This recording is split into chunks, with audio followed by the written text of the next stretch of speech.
The other thing that you mentioned, and that's something that we've talked about on the show a lot, and it brings it up, and it's great to reiterate because you said most of it right there, is the discipline side of it, right? So a long time ago, I like studying entrepreneurs like yourself and others, and just even my own journey.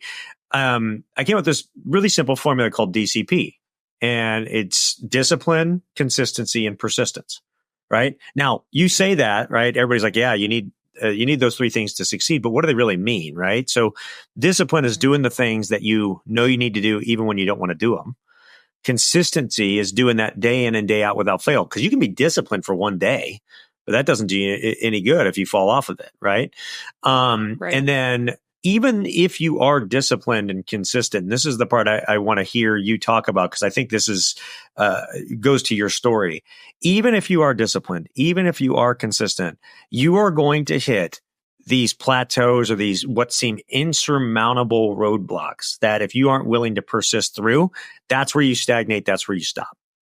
And it seems like that's like kind of where you were before you made the decision to change your life. Like you were probably disciplined, you're probably consistent, but you had this big, massive, like roadblock or plateau that you were on that you knew was there, and you had to eventually make the choice to persist and go through it to get to the other side to where you're at now, or you would have stayed there.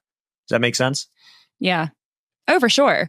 I completely agree. And I think like even now, when you break down that formula, I think persistence really talks to kind of the deeper levels of what we were talking about before, like your values and like who you are, and finding that, because persistence is something that I think you have to have something greater than just yourself that you're working towards to implement that, right? Like you have to show up and be disciplined. You have to show up and be consistent, but persistence is something that like the motivation lies deeper than just yourself. It's showing up for somebody else or showing up for something greater.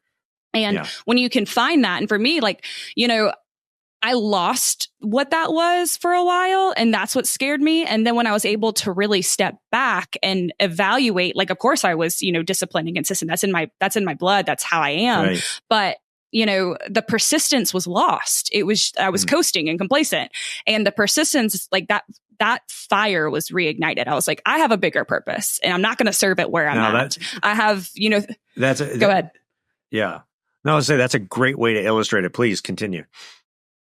Oh, yeah, no, I think, but I mean, until you broke it down that way, I don't think I could have been able to really put that into words. So I love that formula, but I definitely think it's you have to find those values and morals and things that are way deeper rooted than just the surface level of doing it and showing up.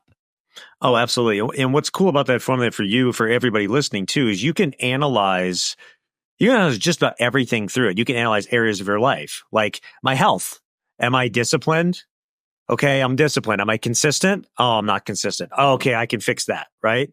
Or I'm disciplined, I'm consistent, but I'm not getting what I want. What is it that I'm not willing to push through, right? I'm not willing to up my exercise routine more, or I'm not willing to cut this type of food from my diet, or that sort of thing. You look at a business, right? Let's look at the sales area of a business, right? Are they disciplined? Are they consistent? Are they, are they against a big roadblock that they aren't willing to persist through? So what's cool is you start looking through that lens, and you can solve so many issues and problems with those three things.